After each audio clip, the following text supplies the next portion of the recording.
Yes hat trick పీఎంగా Modi ఎక్కువ రోజులు అంటే సుదీర్ఘంగా దేశాన్ని పాలించిన పీఎంగా మోడీ రికార్డ్ సృష్టించిండ్రు. మరి అంతకుముందు కూడా సుదీర్ఘకాలంగా నడిపించిన పీఎంలకి మోడీ రికార్డ్కి అసలు వ్యత్యాసం ఉందా, పాలనలో ఉందా, లేకపోతే నిజంగా చరిష్మా ఎక్కువ పనిచేసిందా? మాట్లాడదాం సార్.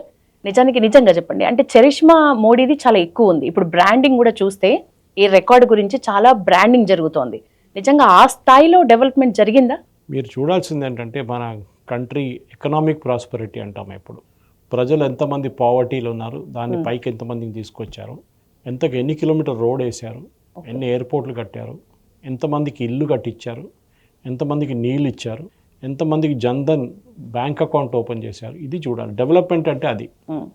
సరే, మనం భారతదేశం మనకు స్వాతంత్రం వచ్చింది 47 తర్వాత, 50లో మనకి రిపబ్లిక్ అయ్యాం మనం. దాని తర్వాతనే యాక్చువల్లీ నెహ్రూ గారు ఎన్నికయ్యారు. దానికన్నా ముందు ఎన్నికలు ఆయన సెలెక్ట్ చేశారు, ఎలక్ట్ కాలేదు. సో దానికోసం ఆయన పరిపాలించిన దాన్ని మోదీ గారు బ్రేక్ చేశారు. ఇప్పుడు ఎవరైనా కాంగ్రెస్ వాళ్ళ ద్వారా అడిగితే వాళ్ళు ఇమీడియట్ ఏమంటారంటే, ఓ ఐఐఎం కట్టారు, ఐఐటి కట్టారు. అది ఐఐటి ఢిల్లీ కట్టింది సోవియట్ యూనియన్ వాళ్ళు, నెహ్రూ కాదు. ఓకే, అట్లాంటివి చెప్పుకుంటూ పోతే చాలా ఉన్నాయి. దాని తర్వాత మోదీ గారు ఎన్ని ఐఐటీలు కట్టారు, ఎన్ని ఐఐఎం కట్టారు, దాని గురించి కంపారిజన్ చేయాల్సి. కానీ కంపారిజన్ అక్కడ కాదు. మన దేశ మ్యానుఫ్యాక్చరింగ్ ఆర్థిక కెపాసిటీ ఒకటి ఎట్లా పెంచారు మోదీ గారు అనేది చాలా మటుకు. మరి అప్పుడున్న పరిస్థితులు వేరు, ఇప్పుడున్న పరిస్థితులు వేరు ఉండొచ్చు. కానీ మీరు డెవలప్మెంట్ మిమ్మల్ని ఎవరు ఆపలేదు కదా. మీకు ఇంటికి నీళ్ళు వేయడానికి మీకు ప్రాబ్లం ఏంటి? మీ డ్యామ్లు కట్టలేదు, ఓకే, మీరు పైప్ లైన్లు వేయలేదు, మీకు హైవేలు ఎందుకు వేయలేదు? ఎందుకంటే మీ దగ్గర డబ్బులు లేవు. ప్రైవేట్ సెక్టర్ని ఇన్వాల్వ్ చేయలేదు. మీరు public sector Soviet union model వెళ్ళారు. మీకు కొన్ని ఎగ్జాంపుల్స్ ఇస్తాను నేను, ఎందుకంటే డెవలప్మెంట్ అనగానే మనం డెవలప్మెంట్ గురించి మాట్లాడుతున్నాడు. ఒకసారి రాజీవ్ గాంధీ గారు ఆయన పరిపాలన చెప్పారు, ఢిల్లీ నుంచి రూపాయి పంపిస్తే అది రైట్ బెనిఫిషరీ దగ్గర వెళ్ళేటాక, అంటే ఏదైనా ఒక స్కీమ్లో ఉన్న బెనిఫిషరీకి రూపాయి ఢిల్లీ నుంచి పంపిస్తే ఇక్కడ రాగానే 15 పైసలు వస్తుంది వాళ్ళకి. నడిమిట్లో 85 పైసలు కొట్టేస్తారు. అది ఎవరైనా ఉండొచ్చు, ఎలక్టెడ్ రిప్రజెంటేటివ్స్ ఉండొచ్చు, బ్యూరోక్రాట్స్ ఉండొచ్చు, పంచాయత్ సెక్రటరీలు ఉండొచ్చు, సర్పంచ్లు ఉండొచ్చు, ఎవరో ఒకరు కొట్టేస్తారు. ఎందుకంటే వీళ్ళందరికీ చెక్ ఇస్తుండే, లేకుంటే క్యాష్ ఇస్తుండే. సో డబ్బులు కొట్టడానికి చాలా ఈజీ. కానీ మోదీ గారు వచ్చి ఫస్ట్ ఏం చేశారంటే బ్యాంకింగ్ ద అన్బ్యాంక్డ్ అంటారు. అంటే మన దేశంలో more than half the population ఆ టైంలో మోదీ గారు వచ్చినప్పుడు 2014-15లో బ్యాంక్ అకౌంట్లు లేవు వాళ్ళ దగ్గర. ఆల్మోస్ట్ 56 నుంచి 60% మందికి బ్యాంక్ అకౌంట్లు లేవు. ఆలోచించండి, ఇన్ని సంవత్సరాల తర్వాత, ఆల్మోస్ట్ ఆ టైంలో 60+ ఇయర్స్ తర్వాత కూడా మన దగ్గర లేదు, బ్యాంక్ అకౌంట్ లేవు. మోదీ గారు ఏం చేశారంటే జీరో బ్యాలెన్స్ పెట్టి జన్ధన్ యోజనని స్టార్ట్ చేశారు. అంటే ఇది ఎవరంటే వీళ్ళు చాలా పేదోళ్ళు ఉంటారు, చిన్న చిన్న ఫ్యాక్టరీలో పనిచేసిన ఉంటారు, రైతులు ఉంటారు. వీళ్ళకి బ్యాంక్ వెళ్ళి అకౌంట్ ఓపెన్ చేయగానే ఆయన అంటాడు, అది అంటాడు, ఇది అంటాడు, ఐడి అంటాడు, మళ్ళీ మినిమం బ్యాలెన్స్ అంటారు, అన్నీ ఉంటుంది. తీసుకోరు, వీళ్ళు వెళ్ళిపోతారు. అది కూడా వాళ్ళకి బ్యాంక్తో ఏం సంబంధం, మొత్తం క్యాష్లో నడుస్తుంది వాళ్ళ డీలింగ్స్ అన్నీ. కానీ మోదీ గవర్నమెంట్ వచ్చిన తర్వాత ఈ బ్యాంక్ అకౌంట్ ఓపెన్ చేయడం మొదలుపెట్టారు. దానికి కారణాలు చాలా. ఇప్పుడు మన దగ్గర ఉన్న 58 కోట్ల మందికి బ్యాంక్ అకౌంట్ ఉంది. ఓకే, అదంతా Modi government open Jan Dhan accounts, normal account, zero balance దీంట్లో ఉంటుంది. దీంట్లో ఏం చేస్తారంటే ఏ స్కీమ్ అయినా కానీ డబ్బులు దీంట్లో వచ్చి పడుతుంది. ఫర్ ఎగ్జాంపుల్ మీకు ఫర్టిలైజర్ సబ్సిడీ ఉంది, ఎరువులు 6,000 రూపాయలు ఎంత సంవత్సరానికి. సెంట్రల్ గవర్నమెంట్ అక్కడి నుంచి బెనిఫిషరీ లిస్ట్ ఉంటుంది, అది బటన్ ప్రెస్ చేస్తారు, ఇక్కడ డబ్బులు పడిపోతుంది. దాన్ని ఎఫెక్టివ్గా ఇంప్లిమెంట్ చేయడానికి ఏం చేశారంటే జామ్ అని ఒక కాన్సెప్ట్ తీసుకొచ్చారు. Jan Dhan account, Aadhaar and mobile, దీన్ని మూడింటిని లింక్ చేశారు. ఎందుకంటే మీకు డబ్బులు వస్తే మీకు ఎట్లా తెలుస్తుంది డబ్బులు వచ్చిందని? మీ SMS రావాలి మీ ఫోన్లో. అది తెలియాలంటే మీకు ఆధార్తో మిమ్మల్ని లింక్ కావాలి, కేవైసీ చేయాల్సి వస్తుంది. ఇది మెయిన్గా అన్నమాట. ఈ పాసిబిలిటీలోనే మీరు చూస్తున్నారు ఇప్పుడు ప్రతి స్టేట్ గవర్నమెంట్ కూడా అది వాడుతున్నారు. ఎవరు క్యాష్ పేమెంట్ ఇవ్వట్లేదు, ఎవరు చెక్ పేమెంట్ ఇవ్వట్లేదు. ఏ ఎమ్మెల్యేకి అధికారం లేదు డినై చేయడానికి, లేకుంటే ఏ ఎంపీకి అధికారం లేదు, ఈవెన్ పంచాయత్ వాళ్ళకు కూడా అధికారం లేదు. డైరెక్ట్ స్టేట్ గవర్నమెంట్ వాళ్ళ బెనిఫిషరీ అకౌంట్లో వేసేస్తారు. అది కూడా మొత్తం చెక్ చేసిన బెనిఫిషరీ అకౌంట్స్ అంతా ఆధార్ లింక్డ్, మొబైల్తో లింక్ చేస్తుంటుంది. అదే సెంట్రల్ గవర్నమెంట్ కూడా వాళ్ళ పథకాలన్నీ వాళ్ళు దాంట్లో డబ్బులు డైరెక్ట్గా డిపాజిట్ చేస్తారు. సో 58 కోట్ల మందికి మోదీ గారు గవర్నమెంట్ బ్యాంక్ అకౌంట్ ఓపెన్ చేయించారు. రెండో కేటగిరీ ఒకటి తీసుకుందాం, ముద్రా లోన్స్. అంటే 65 స్కీమ్లు ఉన్నాయి, చెప్పుకుంటూ పోతే గంట 2 గంటల సేపు పడుతుంది. మన దగ్గర ఉన్న టైంకి నేను కొంచెం బ్రీఫ్గా మీకు కొన్ని మేజర్ స్కీమ్స్ చెప్తాను. 57 కోట్ల లోన్స్ అప్రూవ్ చేశారు. 57 కోట్లు ముద్రలు. మన దేశంలో పాపులేషన్ 140 కోట్లు. సగం మంది అంటే ఆల్మోస్ట్ సగం, అంటే ఒక 1/3 అనుకోండి, 1/3 పాపులేషన్కి ముద్రా లోన్ ఇచ్చారు. ఓ 45% అని పెట్టచ్చు, 35-40%. ఎందుకంటే చిన్నపిల్లలు తీసేసేయాల్సి వస్తుంది. ఓన్లీ ఎల్డర్ని తీసుకుంటే కూడా ఒక 35-40% తీసుకోవచ్చు. మీరేం చేశారు? లోన్ ఇచ్చారు. ఎవరికి ఇచ్చారు? ఇదే జన్ధన్ లాగానే ఎవరైనా బ్యాంక్కి లోన్ తీసుకెళ్తే మీ దగ్గర ఇల్లు ఉండదు, పొలం ఉండదు, మీ దగ్గర స్థలం ఉండదు, ఏముండదు, మీకు గ్యారంటీగా పెట్టడానికి, కొలాటరల్గా పెట్టుకోవడం. సో వాళ్ళు లోన్ ఇవ్వరు. ఓకే, పెద్ద పెద్ద పని చేస్తున్న వాళ్ళు, ఉద్యోగం చేస్తున్న వాళ్ళు, వాళ్ళకు లోన్ వస్తున్నాయి కానీ వీళ్ళకి రాదు. సో గవర్నమెంట్ ఏం చేశారంటే 3 స్లాబ్స్ డిసైడ్ చేశారు. 0 to 50,000, 50,000 to 5 lakhs, 5 lakhs to 10 lakhs. దీంట్లో లోన్లు అంటే చిన్న చిన్న వ్యాపారాల కోసం, చిన్న కిరాణా కొట్టు పెట్టుకోవడానికి, ఒక చిన్న వెల్డింగ్ షాప్ పెట్టుకోవడానికి. నాకు తెలిసిన మటు కొంతమంది ఈవెన్ మీడియా వాళ్ళు కొంతమంది కెమెరా తీసుకున్నారు, చిన్న ఎడిట్ సూట్ పెట్టుకున్నారు, 5 లక్షల లోపల. ఇదంతా చేశారు వాళ్ళు. ఎందుకంటే ముద్రా లోన్లో మీకు ఏ గ్యారంటీ ఎవరికి ఇవ్వక్కర్లేదు, వడ్డీ ఉండదు, మీకు ఇంట్రెస్ట్ రేట్ తక్కువ ఉంటుంది, అండ్ మీకు ఏ ప్రాపర్టీ కానీ కొలాటరల్ ఇవ్వక్కర్లేదు. ఓకే, సో మీరు ఒక ఫర్ ఎగ్జాంపుల్ కుట్టు మిషన్ తీసుకున్నాక మహిళ, ఆమెకు ఒక 50,000 రూపాయలు అప్లై చేసింది, వచ్చింది. ఆమె కుట్టు మిషన్లో ఒక 10 కుట్టు మిషన్ తీసుకుంది, లేకుంటే 5 తీసుకుంది అనుకోండి. ఏం చేస్తారు? 10 మందికి లేకుంటే 5 మందికి 10 మందికి ఉద్యోగం ఇస్తున్నారు. ఆలోచించండి ఇప్పుడు. అంటే మీరు ఎంప్లాయ్మెంట్ క్రియేట్ చేస్తున్నారు. ఈవెన్ మీరు చిన్న కిరాణా కొట్టు పెట్టుకుంటే కూడా డబ్బులు తీసుకొని ముద్రా లోన్ తీసుకుంటే మీరు ఒకరిని హెల్పర్గా పెట్టుకుంటారు, అక్కడ ఒక ఉద్యోగం క్రియేట్ అవుతుంది. వెల్డింగ్ షాప్, లేత్ మిషన్, ఎందుకు పకోడా దుకాణం, ఏదైనా పెట్టుకోవచ్చు మీరు. ఆ లోన్లతోని మీరు కరెక్ట్గా కడితే మీకు నెక్స్ట్ లెవెల్ లోన్కి తీసుకెళ్తారు వాళ్ళు. ఓకే, దాన్ని టాప్అప్ అంటారు. సో అది కూడా ఉంది. సో మీరు ఒక కల్చర్ ఇంటిగ్రేట్ చేశారు ముద్రా లోన్. దాంతో చాలామంది, కానీ మోదీ గారు ఎప్పుడు చెప్తుంటారు, be a job provider, not a job seeker. అంటే మీరు ఉద్యోగం కోసం తిరగకూడదు, మీరు ఉద్యోగం ప్రొవైడ్ చేయాలి. ఇది ముద్రా లోన్తో జరిగింది. చాలా ఎగ్జాంపుల్స్ ఉన్నాయి. టైర్ రీట్రీడింగ్ షాప్స్ ఉన్నాయి, మహిళలు నడిపిస్తున్న సెల్ఫ్ హెల్ప్ గ్రూప్స్ ఉన్నాయి. వీళ్ళందరికీ ముద్రా లోన్స్ వస్తుంటాయి అన్నమాట. ఇంకోటి మనం అర్థం చేసుకోవాలంటే మోదీ గారు జన ఔషధి కేంద్రాన్ని స్టార్ట్ చేశారు. మీరు చూసుంటారు, జెనరిక్ మెడిసిన్స్. ఎందుకంటే మన దగ్గర ఈ బ్రాండెడ్ మెడిసిన్ రేట్స్ చాలా ఎక్కువ. ఓకే, దానికి ఒక జనరిక్ మెడిసిన్ కాన్సెప్ట్ తీసుకొచ్చారు జన ఔషధి కేంద్రం. ఇప్పుడు మీరు జన ఔషధి పోయి పక్కన పెట్టండి, ఈవెన్ మన పెద్ద పెద్ద మెడికల్ షాప్స్లో కూడా జనరిక్ అమ్ముతున్నారు. అపోలో లాంటిది, మెడ్ ప్లస్ లాంటిది, అక్కడ కూడా వాళ్ళు అమ్ముతున్నారు. కొంతమంది అయితే బోర్డులు పెట్టేశారు, 20% నుంచి 80% డిస్కౌంట్. ఎందుకంటే ఇది బేసిక్లీ పెద్ద పెద్ద ఫార్మా కంపెనీస్ చాలా ప్రాఫిట్ వాళ్ళు ఎర్న్ చేసుకున్నారు వాళ్ళ టైంలో. అది ఎస్పెషలీ పేటెంట్లో ఉన్నప్పుడు. ఆఫ్ పేటెంట్ పోయిన తర్వాత మొత్తం ప్రొసీజర్ మారిపోతుంది.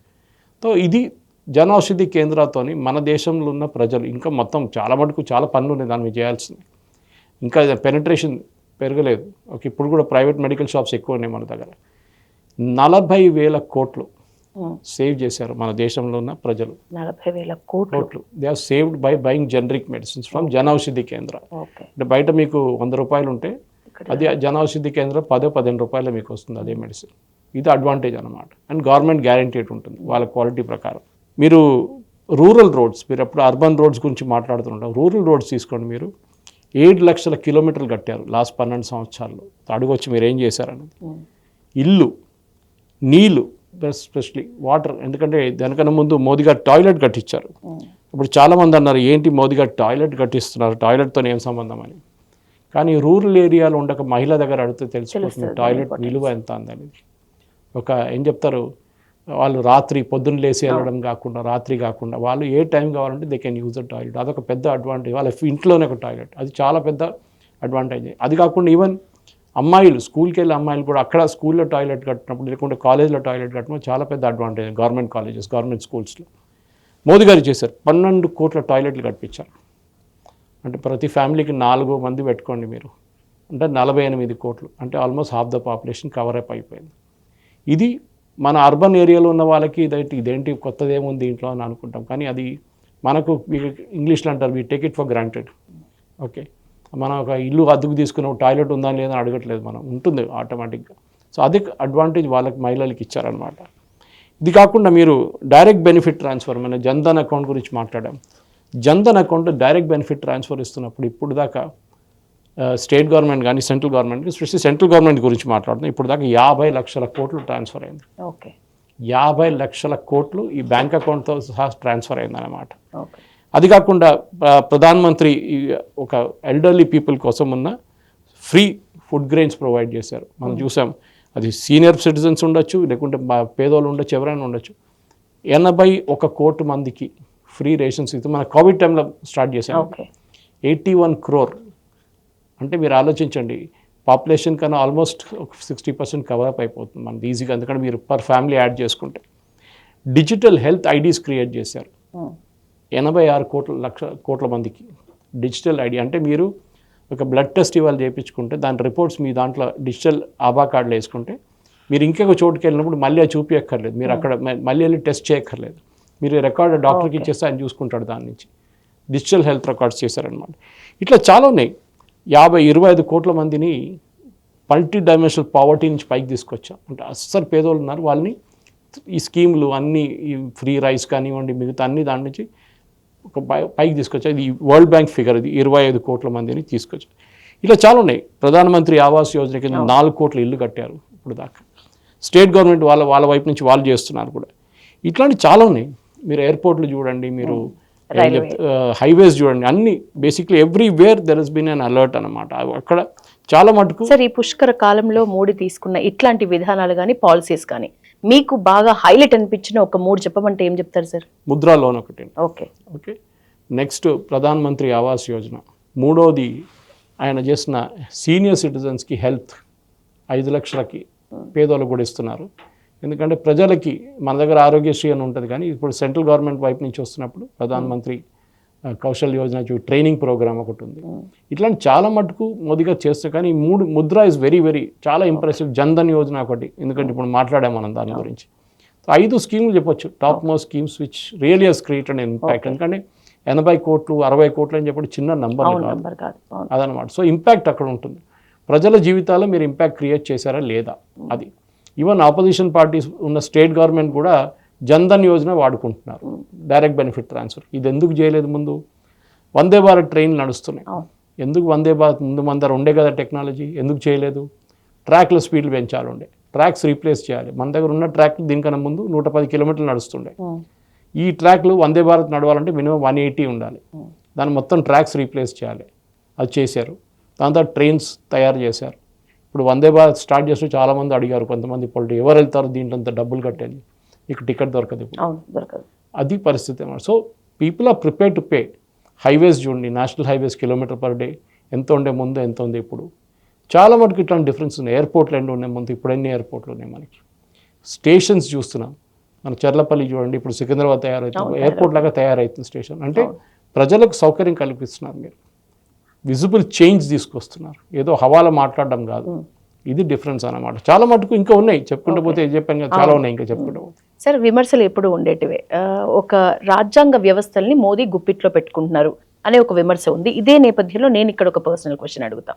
నిజంగా ఒక్కరి చేతిలో పరిపాలన సుదీర్ఘంగా దశాబ్దాల పాటు ఉండటం కరెక్టేనా? అసలు నిజంగా ప్రజలు ఎన్నిక చేస్తే ఎవరు వద్దంటారండి? మన ఎవరని చెప్పడానికి. ప్రజలు ఏ రోజు వద్దనుకుంటారో ఆ రోజు దింపేస్తారు కిందకి, అంతే కదా. ఇందిరాగాంధీ గారితో జరిగింది అది. ఇంత స్ట్రాంగ్ లేడీగా ఉన్న ఇందిరాగాంధీని ఎలక్షన్లో ఓడించారు ప్రజలు. సో డెమోక్రసీ అదే కదా అన్నిటికంటే స్ట్రెంగ్త్. ఏ రోజు మోదీ గారు పనిచేయట్లేదు, లేకుంటే వాళ్ళ పార్టీ పనిచేయకపోతే ఆయన తీసేస్తారు, అయిపోతుంది. కానీ ఆయన ఎలక్ట్ అవుతున్నప్పుడు మళ్ళీ మనం ఎందుకు ఏడవాలి దాని గురించి?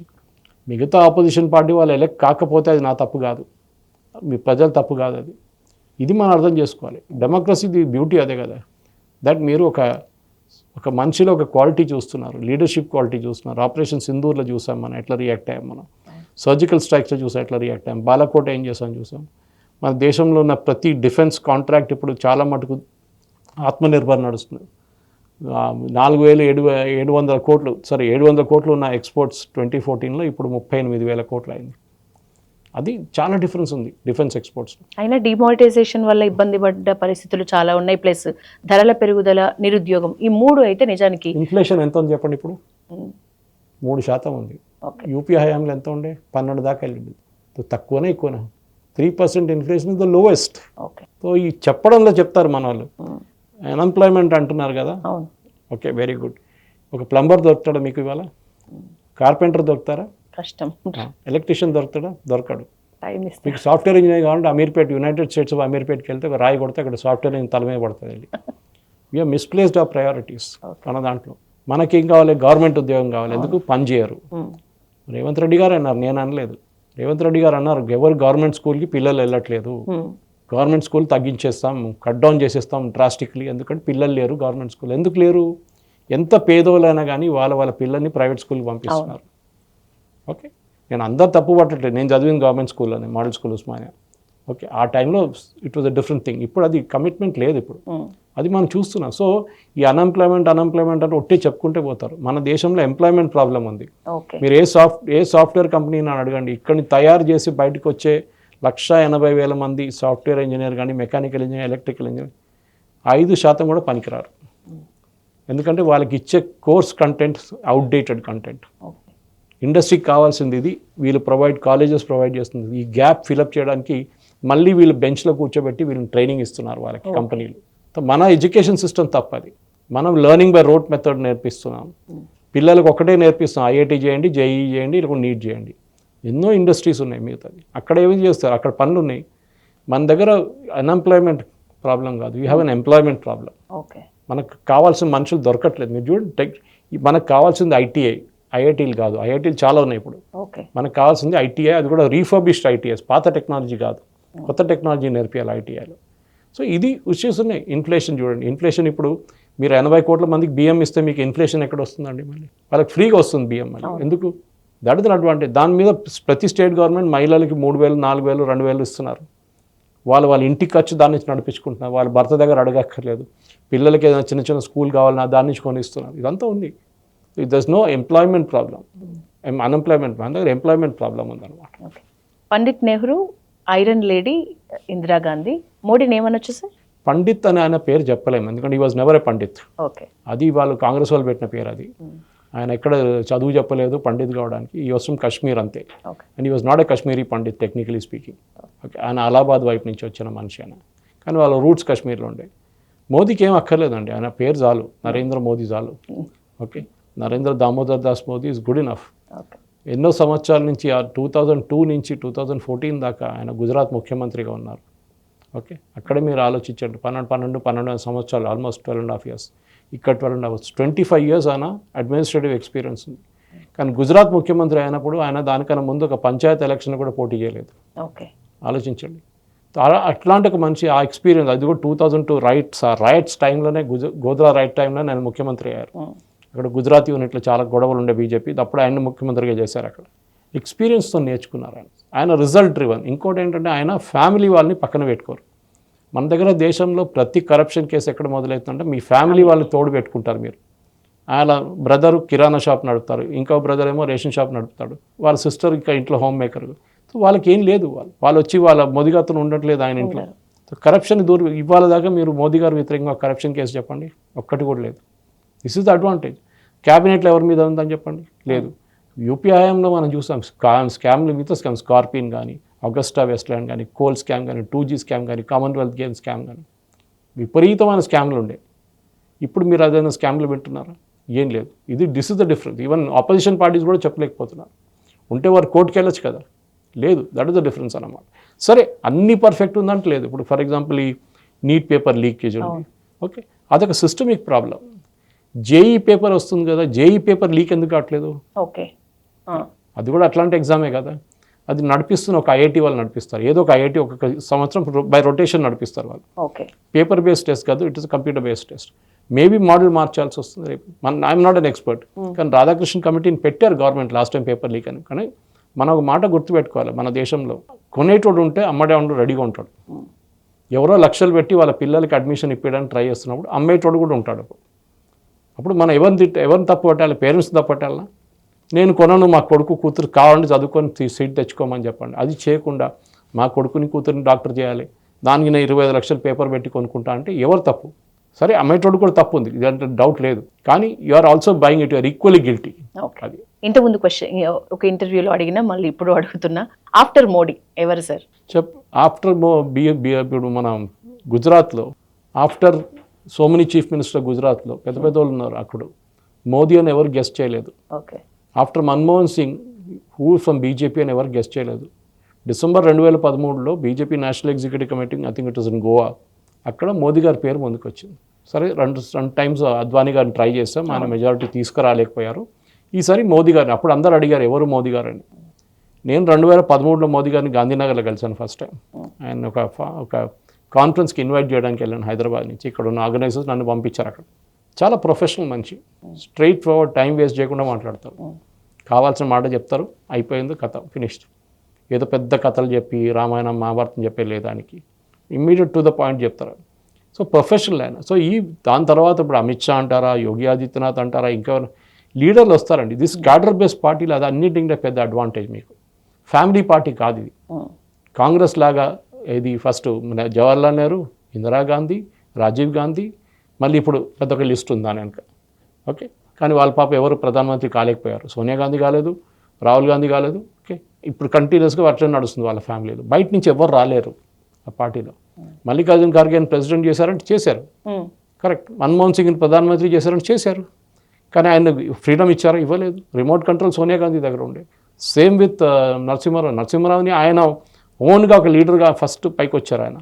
కానీ ఆయన ఎట్లా ట్రీట్ చేశారు మనం చూసాం. చనిపోయిన తర్వాత డెడ్ బాడీ కూడా అలౌ చేయలేదు ఏఐసిసి హెడ్ క్వార్టర్స్లో. హైదరాబాద్ పంపించారు. చిన్న చిన్న లీడర్స్ని ఢిల్లీలో పెద్ద పెద్ద సమాధులు కట్టుకున్నారు వీళ్ళు. నరసింహారావుకి సమాధి ఉందండి? ఇది మనం అడగాల్సింది. ఎందుకంటే ఆయన టఫ్గా ఉన్నారు, ఆయన వీళ్ళెవ్వరిని పట్టించుకోలేదు. దానికోసం ఆల్మోస్ట్ లైక్ రాజశేఖర రెడ్డి గారి కేసు లాగా ఇది కూడా. సురేష్ సార్, అన్నామలైకి సపరేట్ ఫ్యాన్ బేస్ ఉంది. నిజానికి ఇప్పుడు తమిళనాడులో మళ్ళీ కొత్త పార్టీ పెట్టిండ్రు. బీజేపీ దూరం చేసుకున్నట్లేనా అన్నామలైని? మనం అన్నామలై స్ట్రాటజీ అర్థం చేసుకోవాలి. తమిళనాడులో ఎలక్షన్ గెలవాలంటే మీరు ఒక ద్రవిడియన్ పార్టీ ఉండాలి. తమిళనాడులో ఒక నార్త్ ఇండియన్ పార్టీ, ఓకే, అంటే బీజేపీ కానీ కాంగ్రెస్ కానీ ఎప్పుడు ఎలక్షన్ గెలవలేరు. ఓకే, అంటే పార్టీ మీరు గవర్నమెంట్ ఫామ్ చేయలేరు. ఏదో ఒక పార్టీని పొత్తు పెట్టుకోవాల్సింది అంతే. 5 సీట్లు 10 సీట్లు వస్తుంది. ఇది మనం స్టార్టింగ్ చూసుకున్నాం. ఒక టైంలో అఫ్కోర్స్ కాంగ్రెస్ పెద్ద లీడర్లు అక్కడి నుంచి వచ్చారు, కామరాజ్ గారు ఉన్నారు అక్కడి నుంచి. కానీ దాని తర్వాత మనం చూసాం కంటిన్యూస్గా అన్నాదురై కానీ దాని తర్వాత కరుణానిధి కానీ వీళ్ళంతా ద్రవిడియన్ మూమెంట్ నుంచి వచ్చిన వాళ్ళు, ఈవీఆర్ టైం నుంచి. అక్కడ నార్త్ ఇండియన్ వ్యతిరేకంగా చాలా మటుకు ఒక ఫోబియా ఉంది. ఓకే, హిందీ మాట్లాడితే వాళ్ళకి నచ్చదు, అక్కడ లోకల్ భాషనే మాట్లాడాలి. ఇది మనం చాలా మటుకు కర్ణాటకలో కూడా చూసుకుంటాం. మనకు ఆ ప్రాబ్లం లేదు ఇక్కడ తెలంగాణలో. సో కానీ ఇది మనం మెయిన్గా అర్థం చేసుకోవాల్సింది ఏంటంటే అన్నామలై ఎందుకు చేశారు. ఆయనకు అర్థమైపోయింది ఇప్పుడు కాదు, దీనికన్నా ముందు కూడా, దట్ ఒక యంగ్స్టర్స్ని అట్రాక్ట్ చేయాలంటే అన్నామలైకి ఒక స్పెసిఫిక్ ఆడియన్స్ తెలిసిపోయింది ఈసారి. దీనికన్నా ముందు కూడా ఆయన తెలుసు. ఆయన బీజేపీని ఎట్లా బిల్డప్ చేశారో, పాదయాత్ర చేసి ప్రతి బూత్లో వర్కర్స్ని పెట్టి అన్నీ చేశారు, చాలా వర్క్ చేశారు. కానీ విజయ్ ఎలక్షన్ గెలిచినప్పుడు అందరికి డౌట్ వచ్చింది, ఏంటో ఇది ఈయన మొన్న వచ్చాడు, సడన్గా ఎలక్షన్ ఎట్లా గెలిచారని చెప్పేసి. ఇదొక పెద్ద ఇష్యూ అయిపోయింది. ఓకే, తో దాంట్లోనే ద్రవిడియన్ పార్టీస్ కూడా పడ్డారు ఈసారి. వాళ్ళిద్దరు ఓడిపోయారు, ఏడీఎంకే కానీ డిఎంకే. ఎందుకంటే ఇప్పుడున్న యంగ్స్టర్స్ చాలామంది తమిళనాడు నుంచి వాళ్ళకి అర్థమైపోయింది వాళ్ళు హిందీ నేర్చుకోవడం ఎందుకు నేర్చుకోకూడదు, బయటికి వెళ్ళి పనిచేయాల్సి వస్తుంది. అన్ని జాబ్స్ తమిళనాడులో రాదు కదా. రేపు హైదరాబాద్లో కానీ ముంబైలో కానీ ఢిల్లీలో కానీ పనిచేయాలంటే you should know the language, local language. అది మోస్ట్ ప్రాబ్లీ వర్కింగ్ లాంగ్వేజ్ లాగే హిందీ పనికి వస్తుంది మీకు. అదొకటి వాళ్ళు నేర్చుకున్నారు. సో ఆ ఒక వ్యతిరేకత, హిందీ నార్త్ ఇండియన్స్ గురించి ఉన్న వ్యతిరేకత వాళ్ళ మైండ్ నుంచి పోయింది. ఎందుకంటే ఇదే దాంట్లో ఒక డిఎంకే మినిస్టర్ ఒకసారి చెప్పారు, బీహార్ వాళ్ళు వచ్చి మా దగ్గర టాయిలెట్లు కడుగుతారని. It's a very damaging statement. Okay, అంటే మీరు బీహార్ వాళ్ళు అంతే పెట్టుకుంటారా? బీహార్లో అన్నిటికంటే పెద్ద ఎక్కువ ఐఏఎస్ ఆఫీసర్లు క్వాలిఫై అయ్యేది బీహార్ నుంచి సివిల్ సర్వీస్లో. అది ఎట్లా అవుతుందండి మళ్ళీ? సో వీళ్ళ యాటిట్యూడ్ అట్లా ఉంటుంది అనమాట, ద్రవిడియన్ మెంటాలిటీ. దాన్ని ఇప్పుడు దాకా ఎవరు దాన్ని ట్యాకిల్ చేయలేకపోయారు. ఫస్ట్ టైం టీవీకి వచ్చినప్పుడు వాళ్ళు దాన్ని పక్కన పెట్టేస్తారు. ద్రవిడియన్తో నేను సంబంధం లేదు మాకు, మేము ఒక పార్టీ, పొలిటికల్ పార్టీ, దాంట్లో యంగ్స్టర్స్ అండ్ మహిళల్ని ట్యాకిల్ చేశారు ఆయన, టార్గెట్ చేసుకుంటారు విజయ్. అట్లనే ఎలక్షన్ గెలిచారు. సో అన్నామలైకి అర్థమైపోయింది. దీనికన్నా ముందు కూడా ఆయన తెలుసు. కానీ నేను ఒకసారి ఆల్మోస్ట్ 1 అవర్ ఆయనతో కూర్చొని మాట్లాడాను తమిళనాడు అక్కడ బీజేపీ ఆఫీస్లో చెన్నైలో 1 సంవత్సరం ముందు. ఆయన క్లారిటీ థాట్ చాలా మంచిది, very clear what he wants to do. ఆయన ఇప్పుడు ఏంటంటే నేను ఒక ఎన్జిఓ సెటప్ చేసి అక్కడి నుంచి ఒక బిల్డప్ తీసుకొచ్చి నెక్స్ట్ ఎలక్షన్ ఇంకా 5 సంవత్సరాలు ఉంది, నెక్స్ట్ అసెంబ్లీ ఎలక్షన్ వచ్చేదాకా నేను విజయ్ వాళ్ళ పార్టీ నడిమిట్లో పోటీ ఉంటుంది. ఈ ద్రవిడియన్స్ అంతా పక్కన వెళ్ళిపోయారు, డిఎంకే పనికి రారు, ఏఐడిఎంకే పనికి, ఏఐడిఎంకే ఉండదు కూడా నెక్స్ట్ ఎలక్షన్ దాకా. ఉంటే డిఎంకే ఉంటుంది మ్యాక్సిమం. కానీ డిఎంకేని కూడా ఇప్పుడు ఎవరు పట్టించుకోవట్లేదు. ఆలోచించండి, ఇంత స్కీములు అది ఇది డబ్బులు అన్నీ ఇచ్చిన తర్వాత కూడా వాళ్ళకి ఓటు రాలేదు. అంటే యంగ్స్టర్స్ ఒక మార్పు కోరుతున్నారు. ఓకే, ఆ యంగ్స్టర్స్ ఉన్న అక్కడ తమిళనాడులో కావాల్సింది వాళ్ళకి ద్రవిడియన్ పార్టీస్ ఇవ్వట్లేదు. అక్కడ ఒక్కటే క్యాంపెయిన్ ఉంటుంది, హిందీ వ్యతిరేకత, నార్త్ ఇండియన్ వ్యతిరేకత. దాంతో ఏం జరుగుతుంది, మీకు ఏమైనా వస్తుందా, ఏం రాదు మీకు. అది నేర్చుకున్న వాళ్ళు తెచ్చుకుంటారు. అన్నామలై ఇప్పుడు ప్లాన్ ఏంటంటే నెక్స్ట్ 5 సంవత్సరాల్లో ప్రతి కాన్స్టిట్యున్సీలో ప్రతి బూత్లో వాళ్ళు వర్కర్స్ని క్రియేట్ చేస్తున్నారు. ఆయన అదే స్ట్రాటజీ బీజేపీ ఉన్నప్పుడు చేశారు. బీజేపీలో అదే స్ట్రాటజీ ఇప్పుడు వాడుకుంటున్నారు ఇక్కడ కూడా. నా అంచనా ప్రకారం ఎలక్షన్ దగ్గర వచ్చేదాకా, నెక్స్ట్ ఎలక్షన్ 2031 ఆ టైంలో ఏం చేస్తారంటే బహుశా అన్నామలై బీజేపీతోనే ఒక పొత్తు పెట్టుకుంటారు. ఓకే, అప్పుడు దాకా ఆయన మొత్తం సెటప్ చేసేస్తారు. 10 సీట్లు బీజేపీ స్ట్రెంగ్త్గా ఉన్న కోయంబత్తూరు కానీ కన్యాకుమారి లాంటి ప్లేస్లో బీజేపీకి సీట్లు ఇస్తారు.